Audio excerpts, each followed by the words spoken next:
Hello বন্ধুগণ, সকলে কেমন আছেন? আশা করছি ভালো আছেন। আমরাও ভালোই আছি। দেখে তো নিশ্চয়ই বুঝতে পারছেন আবার আমি কোথাও বেরিয়ে পড়েছি। হ্যাঁ, বন্ধুদের সঙ্গে হঠাৎ করে বেরিয়ে পড়লাম। এই ফোন হয়ে ভীষণ সুবিধা হয়েছে বলুন।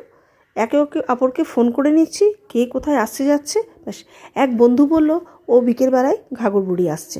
তা আমরাও 3 বন্ধু তখন দল বাঁধলাম, চল চল চল আমরাও যাব বলে আমরা বিকেল 4টের সময় দলবল বেঁধে চলে এলাম। তো এক বন্ধুর কর্তার একটু দায়িত্ব পড়লো, সে আমাদেরকে নিয়ে এলো গাড়ি করে। আর আমার কর্তাও এসে গেছে এদিক থেকে। মোটামুটি সবাইকেই আমরা জোগাড় করে ফেলেছি, আমাদের বন্ধুবান্ধবদের। ও বাবা, গিয়ে দেখি বিশাল ভিড় বিকেলবেলায়। এমনি মন্দির ফাঁকা, কিন্তু মন্দিরে প্রচুর বিয়ে হচ্ছে সকাল থেকে, নাকি আজকে প্রচুর বিয়ে, 32টা বিয়ে, বুঝতে পারছেন।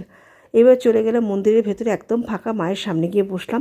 এখন মাকে যে রূপোর যে চোখ বা নাকের সব ছিল সেগুলোকে খুলিয়ে দিয়ে মাকে এখন পান পাতা কেটে কেটে সাজানো হচ্ছে। এই রূপটা হয়তো মায়ের অনেকেই কেউই দেখেননি বা দেখতে পাননি।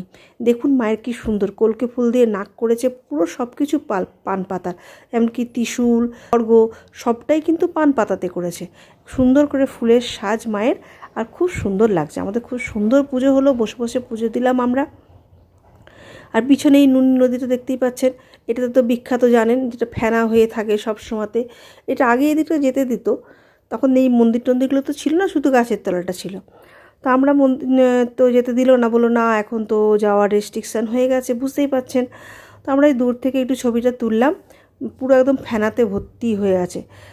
খুব সুন্দর লাগে এই জায়গাটা, দারুণ সুন্দর লাগে। তো চলুন, আমার বন্ধুর মেয়ে ও আবার নির্জলা উপোস করে আছে। ও শিব পুজো করছে, ওর একটু ঠাকুর দেবতা ভীষণ ভক্ত।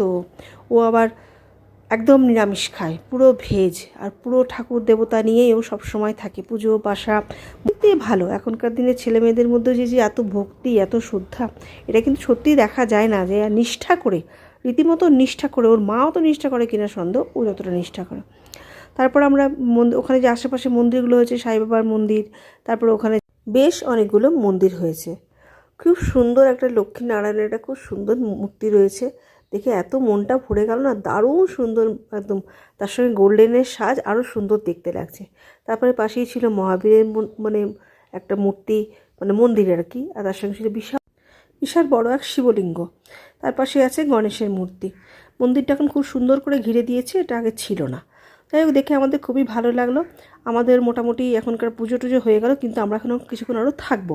তো এই ভিডিওটা এইখানেই রাখছি, পরের ভিডিওতে আবার চোখ রাখুন, সঙ্গে থাকুন, পাশে থাকুন।